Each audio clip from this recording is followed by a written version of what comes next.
Hello，你身邊咧會唔會有啲人咧完全唔知道乜嘢係顯化或者吸引力法則，但佢人生係好順利、好成功嘅？可能佢哋就係有呢個共通點。呢個共通點咧，基本上所有億萬富豪咧，佢哋都係有同埋會做嘅。而好消息就係，當你今日知道咗，你都執行嘅話，你現實中都會有巨大嘅變化。我叫吸引力法則小姐 Yan， 我喺5年幫助超過500位女士顯化接近5億嘅生意額。佢哋咧有賣一啲係幾百蚊嘅產品又有，幾千萬嘅 B2B 生意都有，但係都係遵從於億萬富翁呢個共通點特質之後咧，佢哋人生短時期內事業上咧係大幅度提升嘅。咁今日我哋會分享啦呢個億萬富翁嘅秘密啦。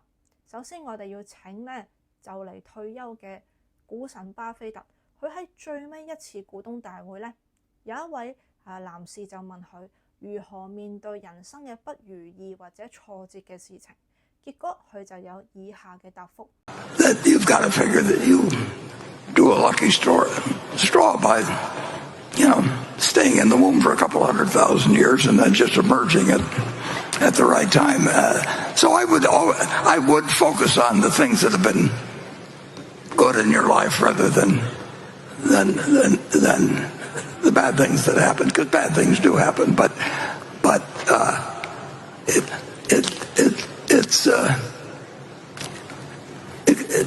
it can often be a wonderful life. You could get terrible breaks in it. I mean, 所以第一個重點咧就係你嘅專注力啦嚇，你嘅專注力喺邊度，能量就會向嗰邊行嘅。人生咧成功失敗，好事唔好事其實同時存在嘅。但如果你係專注喺譬如你事業生意上負面嘅地方，你就會得到更加多嘅。舉個例子，你專注喺你嘅生意事業上面嘅開支啊，員工做得唔好嘅地方啊，或者咧係你客戶唔好嘅地方啊，或者係你生意做得唔好嗰啲產品服務，你就會得到更加多呢啲體驗。你嘅責任就係將自己拉翻嚟。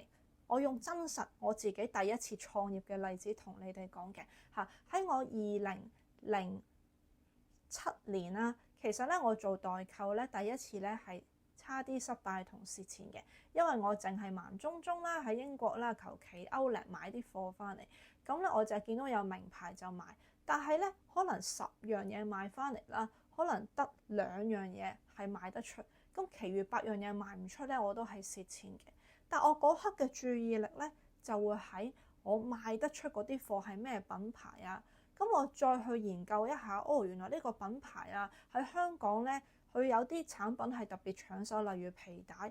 於是乎咧，我嗰時都係冇乜錢嘅，但我就放手一搏咧，我就真係去信用卡嗰度啦，又去借錢啦。咁我借錢啦就入翻晒咧嗰個品牌嘅皮帶，結果咧嗰個品牌皮帶咧嘅賣得好好啦，就將我其餘嗰啲開支全部 cover 晒。所以我第一次創業咧係好彩咧就平手嘅。咁所以都係嗰句，專注力決定一切，專注喺你生意上做得好嘅地方，而唔係你生意上做得唔好嘅地方。第二個專注嘅位咧，就係專注喺 work 嘅嘢，而唔好專注喺做唔 work 嘅事情。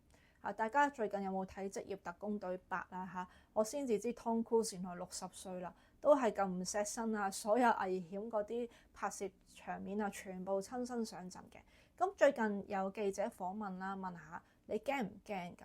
點知佢答案咧係好好，佢話其實驚係一定有嘅。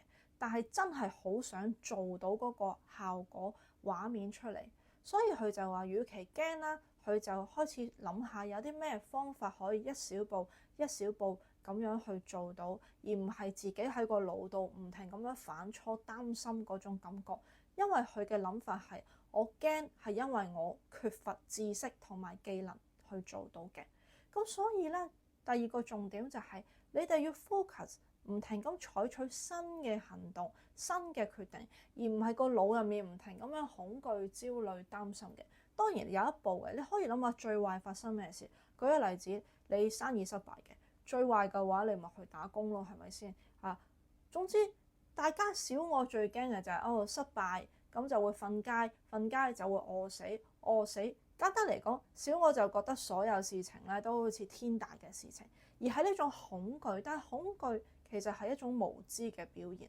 正如當初啦，我哋叫武漢肺炎㗎嘛，我哋係知道佢係新冠病毒我哋開始知道用酒精可以殺到佢嘅，你咪唔驚咯。所以好多時你未專注，係因為你個 focus 喺腦入面唔停咁樣嗰啲恐懼度，而唔係專注揾新嘅決定、新嘅出路。所以好似 Tom Cruise 咁樣嘅，唔好諗咁多，做咗啲新嘅行動先嚇。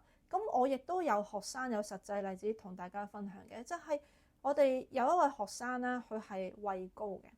咁我哋就同佢講咧，不如你試下去跳下一個降落傘咯。因為我自己都玩過 skydiving 啊嘛，我覺得係 OK 嘅，幾好玩嘅。咁佢咧諗一下就係克服個恐懼，於是佢咧就去玩滑翔傘。結果玩完之後，佢發現哇，原來之前嗰啲恐懼咧，全部都係自己個腦諗出嚟。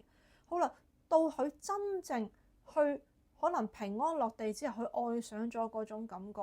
而家咧，佢仲走去咧考埋呢個嗰啲叫小型飛機嘅牌添。所以就係，與其喺個腦度驚嗰啲係小我俾你嘅故事，不如一小步一小步諗下點樣去解決。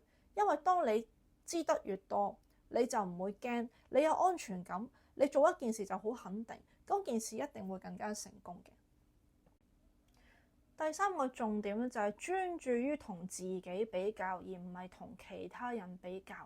奧運金牌菲比斯咧喺里約熱內盧奧運咧出現一個小插曲嘅，就係有記者影到咧，當佢同另外一位選手咧就衝刺嘅一瞬間咧，菲比斯就係望住前面，而佢嘅對手就係望住佢，結果就係望一望分咗心，令到呢位小將咧就變咗銀牌。所以好多時就係想同大家講嘅嚇，有時你嘅注意力啦喺你生意上嘅行家度，其實你已經係自己能量削弱咗。你應該將個注意力點樣改善你嘅產品，改善你嘅服務，而唔係將自己去同其他人比較。你嘅注意力唔停咁樣諗對方搶你生意或者係對方做得，你嘅能量全部去晒去度。呢個就好似人咁，佢唔停咁講人是非咧，其實佢係將自己能量送咗俾人哋嘅。你嘅能量係唔停咁樣會流失嘅嚇。咁所以好多時要學識好似李嘉誠咁嘅。李嘉誠先生中意玩咩？高爾夫球。高爾夫球咧係自己同自己競技，所以你應該係問下我盤生意有啲乜嘢可以做得比昨天更加好，做得比一個星期前更加好，而唔係諗我行家搶我生意得。因為呢啲競爭嘅意識咧係一個匱乏嘅頻率，匱乏嘅頻率你會得到更加多。就好似你專注喺你公司嘅開支，你會得到更加多開支；你專注喺競爭對手，你嘅注意力喺佢哋度，你會令到佢哋更加強大，你自己嘅能量係會削弱嘅。第四點就係，即使你有恐懼、焦慮、懷疑自己嘅狀態下，你都要堅持諗你嘅目標。我用真實自己分享俾你哋聽，就係我喺08年啦，咁其實就做緊研究助理，我發現呢份工應該幫唔到我買樓㗎啦嚇。咁於是乎咧，我都諗住去揾新工。咁點知咧，突然間咧就呢個大學又唔續約跟住做新工咧就做 reception， 一日俾人炒咗。咁我就萌生一個念頭就係就係不如試下創業啦。我咁後生，輸咗咪去揾翻工，我就俾半年時間我去做呢件事嘅。咁咧喺頭5個月啦，都係冇頭緒嘅。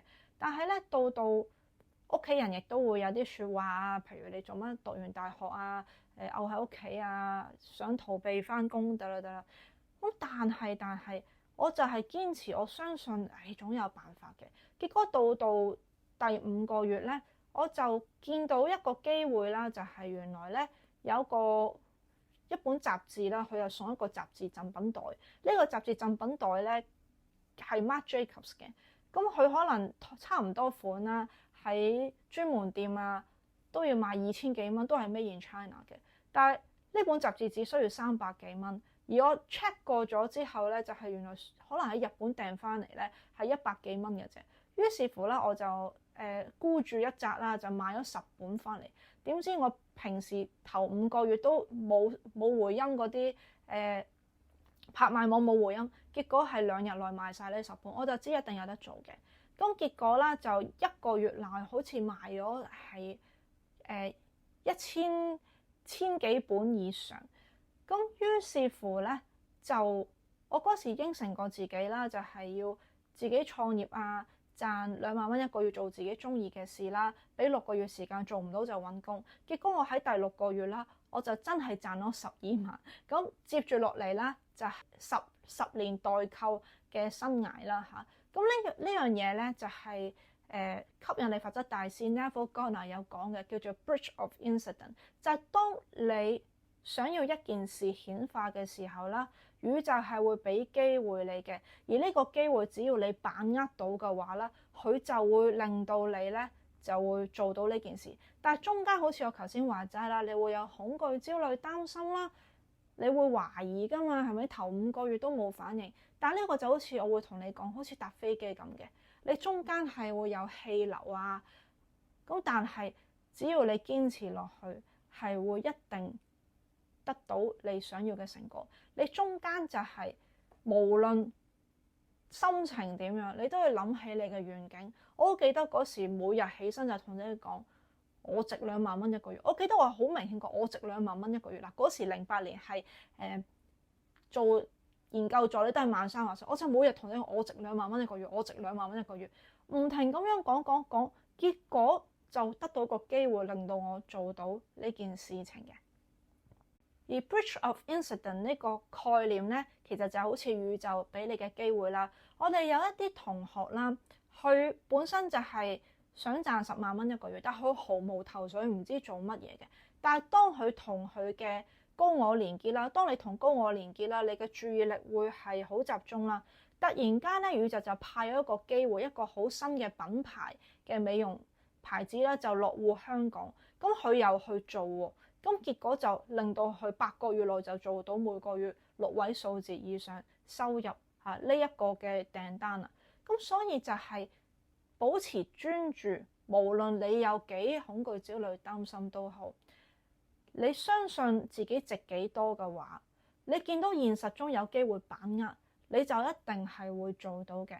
但好多時咧，大家都係可能見到有機會啊，捉到鹿啊，唔識脫角啊，因為咧，我哋而家呢個社會咧有好多嘢令你分心，例如屋企嘅瑣事啦、家務啦，或者係啲社交媒體啦，或者係唔好嘅飲食習慣啊，或者睡眠不足啊，所有事情令到你嘅注意力咧係下降。你注意力下降啦、分散嘅話，結果發生咩事？